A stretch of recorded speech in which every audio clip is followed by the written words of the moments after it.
Episode 264. Late Night Internet Marketing. This week on the Late Night Internet Marketing Podcast, we're going to talk about the coaching breakthroughs we had in episode 263, and we're going to apply it to extract 5 tips for restarting your stalled side hustle in 2024. All this and more on the Late Night Internet Marketing Podcast.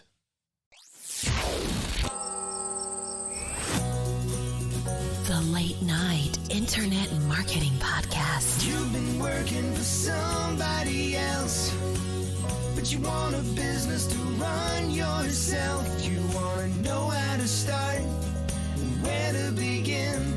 Can you get out your comfort zone, my friend? Yes. You can do it right when it's late at night. At the end of the day, your dreams burning inside. So keep it up and you will find that you're building your business one night at a time. And now, broadcasting late at night from a little studio in the big state of Texas, your host, Mark Mason. Hey, how is everyone doing? I am your host, Mark Mason, coming to you from the little studio in Dallas, Texas, with tips about finally restarting that stalled side hustle of yours. You know, I have a lot of experience with this particular topic because I've been side hustling since 2007. And sometimes, no matter how excited you are, no matter how good you think your plans are, no matter what your intentions are, your side hustle stalls. And I've seen this over and over, especially when coaching. And the most common thing that happens, and the thing that makes me so sad, is when people stall for whatever reason and they quit before the magic happens. You know, the only way you can truly fail at building a business on the side, creating a side hustle, working through that side project is if you quit before you get it figured out. And a lot of times that quitting takes the form of a stall that never gets recovered. So in this episode, I want to go through my 5 best tips for restarting your side hustle. And this is super relevant because if you listened to episode 263, you know that I just worked through a bunch of new learning and issues of my own in a coaching session that I shared the highlights from in that episode. So now we can take what we learned in episode 263 and we can apply it to restarting a stalled side hustle. So here we go. Now, the first tip that I have for you, and I think this is one that is so often overlooked, is actually, I'm going to call it tip 0. It's such a fundamental side hustle restarting tip that it's going to be numbered 0. It's like before all the other tips. That's how important it is. And it's simply this: make sure you still want to do it.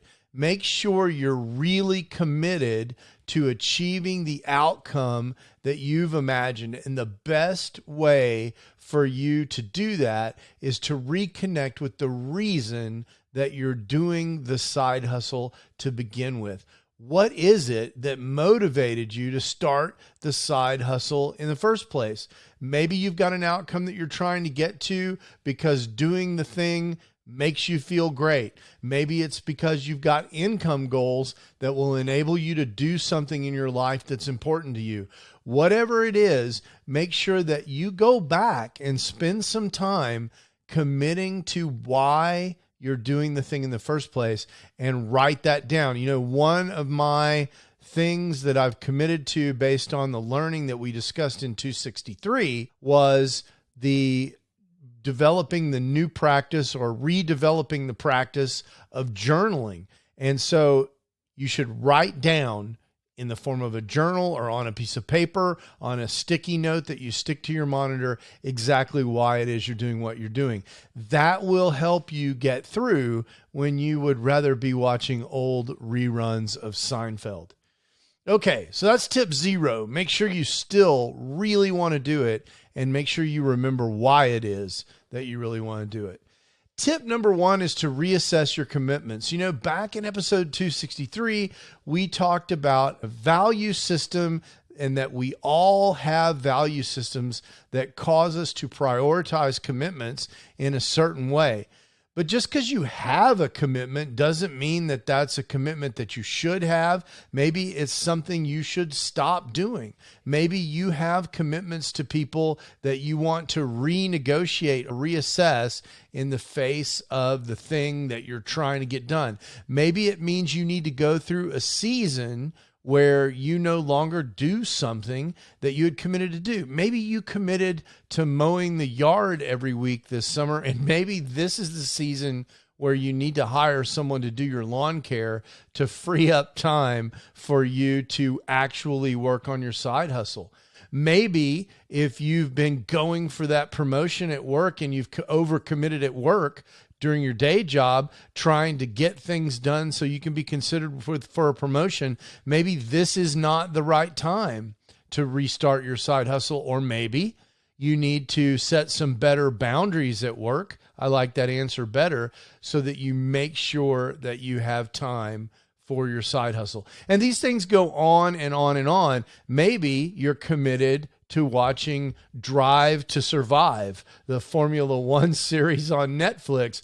Maybe you need to reassess that commitment. Maybe I'm talking to myself here. Whatever it is, you need to make sure that you understand what you're committed to and just rethink whether or not that commitment that maybe you made 3, 4, 5 years ago is still the right commitment for you, giving your values and the things that you're wanting to get done. And then the other thing I want you to do is, once you understand what your commitments are and what commitments you have left, I want you to make sure you understand the relative priority of those. For example, just because something is first, it doesn't mean it has to be first each and every time, all the time. It just means it needs to end up first in the end. So maybe there's room for your side hustle to be first on Fridays. That's the thing you're going to get done for sure on Fridays, no matter what else happens. Those kind of choices can be made, and you can still have integrity with your priorities averaged out over time. So that's the first tip. Make sure you're aware of, you reassess your commitments, and you ditch things that no longer are important to you. Second tip, this is super important. Another thing that came out of my coaching session with Cliff that I described in episode 263 is make sure that the goals that you're setting are realistic and achievable. And here's why.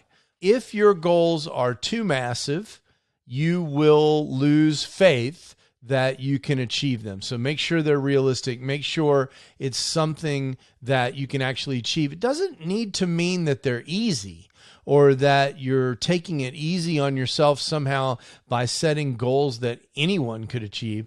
I just mean avoid setting goals that you can't accomplish, because that's just going to result in a massive amount of demotivation. We want to avoid that. The other thing that I recommend is, we've talked about this many times on the podcast, instead of setting big goals that are far away, set smaller goals that are near, where you can focus on achieving them. You understand what's necessary to win in those small situations, weekly targets rather than large, overwhelming annual targets, or 12-week years instead of complete years, because that not only allows you to stay focused on the objective, it also gives you more things to celebrate. Because when your goals are achieved, you should definitely take time to celebrate and achieve those goals. And then finally, as we've talked about many times, just make sure they're specific and measurable, actionable and relevant, and time-bound, so that your milestones are solid things that really exist that you can hit. Of course, I'm talking about the use of SMART goals, and this is something that we've talked about many times. So we've recommitted to the project, decided we really want to do it. We've reassessed our commitment around the project, the things that might get in the way of the project. We've reassessed all the things that might compete with the project. Now we've got realistic and achievable goals. The next thing I want you to do is establish a dedicated working schedule. I think this is one of the most powerful things you can do. And I think there's two really good ways to do that. Cliff and I, as I mentioned in episode 263, we talked about identifying times where you are the most productive, looking for those times, trying to work during those times, trying to understand your natural rhythms, both on a daily and also on a much longer time scale over weeks and months. And I'm trying to accomplish that with time tracking and journaling myself. So understand when is the best time for you to work. And for you, the best time to work might be when the kids are at school, for example, or perhaps you can't work during the day because you've got a day job and you're an early riser. You want to get an hour in every morning before you leave for work. Whatever that is, identify that time when you're the most productive and obviously when the time is available, and try to focus in and use that time. The other thing I want to suggest to you is sometimes the best thing to do is just to block some time. So if you know you need to record a podcast episode like this, and you need an hour to do that like this, then maybe you should consider blocking time on your calendar to do that specific task. And like this, your calendar will come up and tell you, hey, Mark, it's time for you to record the podcast. Get busy, dude. Now, ahead of that, I had already done the show notes, done the research for the show, created the show outline, and done all the things. So when that calendar time came up to actually record the podcast, I was able to do that. I think that's a really valuable and important thing, this idea of mapping your tasks into blocks of time where you can actually hold yourself accountable. And here's a pro tip here.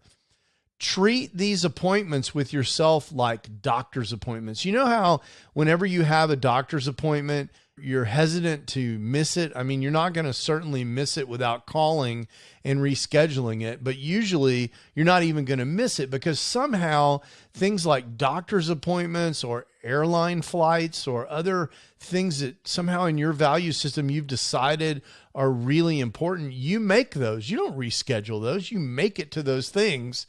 Well, treat these appointments with yourself to work on these things with yourself the same way. Make an appointment and stick to that appointment just like you would a doctor's appointment.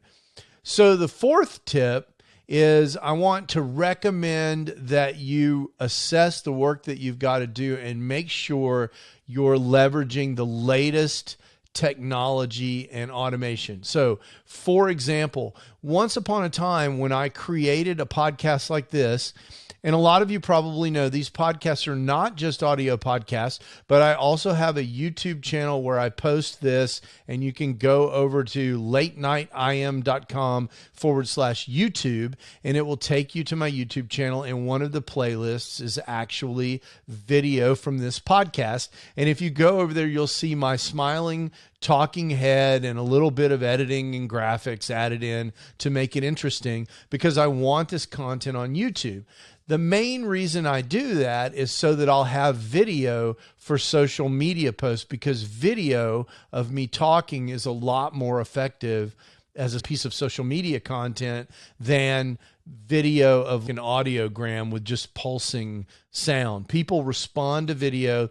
They respond also to this closed captioning that people burn into the video. And the combination of those two, that's a best practice for social media. In the old days, I would do that myself. I would edit those. Now I have newer automated social media clip extraction tools that are based in AI, and those tools help me automatically extract that content. If you're interested in the tool that I use, go to latenightim.com/opus, OPUS. That's my affiliate link to the Opus Clip tool. I think it's fantastic. It's relatively new. They're doing a lot of development But if you catch it now, you can get in at a really nice price. Again, that's latenightim.com/opus to check out the Opus Clip Tool. And of course, that's my affiliate link. And if you buy through that link, I get a commission, even though it doesn't affect your price. That's the tool that I use, and that's the tool I recommend for you. Of course, all kinds of AI are coming, and a lot of people are using AI to help outline the episode. A lot of times what I'll do is I'll describe the episode in detail to ChatGPT, and I will ask it to suggest an outline. Then I'll edit that and feed that edited outline and ask it for additional tips and suggestions of things that I might want to cover. And what happens is I don't usually use the outline as it comes out of ChatGPT, but a lot of times ChatGPT will suggest something that I just didn't think of. It's like, oh yeah, how did I forget that? And that's a really good thing to do. I'll give you another pro tip on ChatGPT, and this is also a productivity tip. You know, the cell phone version you can talk to, and it talks back to you. So a lot of times when I'm driving in a car and I want to work out the details of an outline or a blog post or some video content or some other project that I'm working on, like a lead magnet, I'll start talking to ChatGPT and ask it what it thinks and tell it, no, I don't like that. Give me some more ideas, and we'll go back and forth, just like I was having a conversation with a regular person. You know, that's sort of the direction we're headed, an assistant. That's like me talking to a virtual assistant that was going to help me create the document. So make sure you're leveraging technology and automation. Another great piece of technology that I use in my podcast creation flow is a cool tool called Descript. And Descript allows me to edit this video by manipulating the text. And that is really quite an amazing tool. You can check that out at latenightim.com/Descript, DESCRIPT. Again, an affiliate link. I get a commission, but that is the tool that I really use, and that's what I recommend for you as well if you're creating any kind of video or audio content where you're talking. So those 4 tips, it's 5 really with tip 0, made sure you still wanted to do it. You reassessed your other commitments. You set realistic and achievable goals. You established this sort of dedicated working schedule where maybe even you're using your calendar to block time. You've leveraged technology and information. And in the 5th tip, I want you to think about how you rekindle your passion around this topic. So, you know, we've already talked about the first part of that, which was tip 0, which is to remember why you're doing it. But what I really want you to do is to think about the good outcomes and imagine those happening. Like, put yourself in that space. If you actually accomplish this side hustle and it goes the way you want to, I want you to spend time periodically, once a week or maybe even every day in the morning when you get up, thinking about what it's going to be like when you finally accomplish the goal that you're trying to go. Make that part of your morning routine or your weekly planning routine. Make it a habit to visualize the future outcome. Put yourself there, and your subconscious mind will find ways to get you there. But keep that fantastic, successful outcome top of mind, and that will help you find solutions to problems, help keep you motivated, and help you restart your side hustle. So those are my 5 tips for you to restart your stalled side hustle, taking what we learned in episode 263 and applying it to restarting your side hustle here in episode 264. I hope that's helpful to you.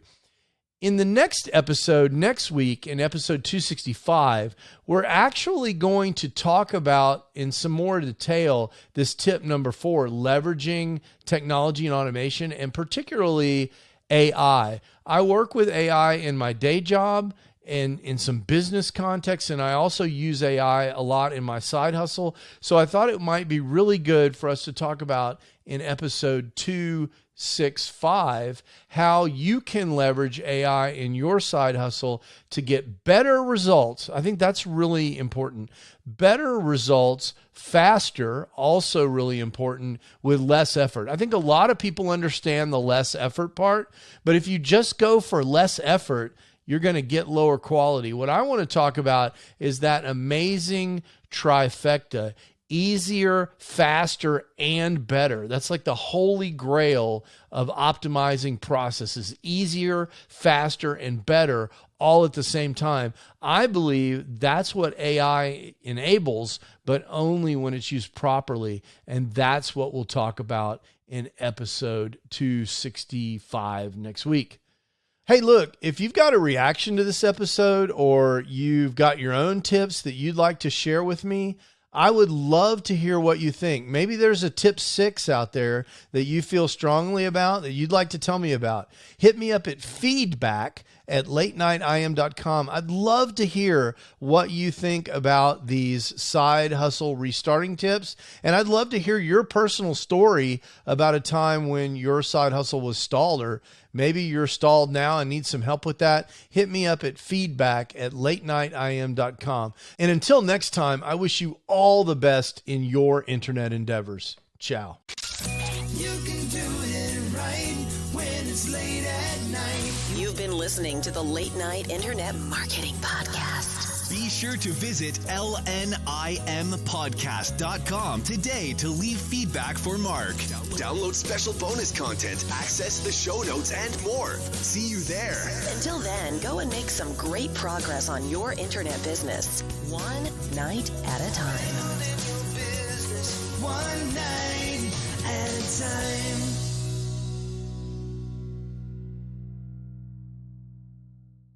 Hey, that was fun. I'm excited to be back on the mic more regularly. I'm really enjoying delivering this content to you. I hope that you're enjoying the content as well, and I hope this content is helping you. I'm also super excited to be watching a lot of baseball right now. My son, as you know, goes to the largest high school in the state of Texas. He's on the varsity baseball team. He's not the star player, but we love being there all the same. It's a really fantastic experience. My younger daughter is playing volleyball. She's on a team full of friends that she absolutely loves, and she's having fun as well. And if you're not a youth sports family, I want to encourage you to think about finding a youth sport for your kid to play. I think there are so many amazing, valuable life lessons about determination and camaraderie and respect for individuals and yourself and your teammates, and winning and not quitting and how to win gracefully. There's just a plethora. There's a big word starting with P, a plethora of things that you can learn, that children can learn from youth sports. And in fact, parents can learn too if they just pay attention. Most youth sports parents are a little bit crazy. I'm not one of them, but man, they're crazy, but their kids are awesome. And so definitely recommend, if you don't have youth sports in your life and you've got some kids, that's a strong recommendation for me that you consider that. Until next week, ciao. Late night internet marketing.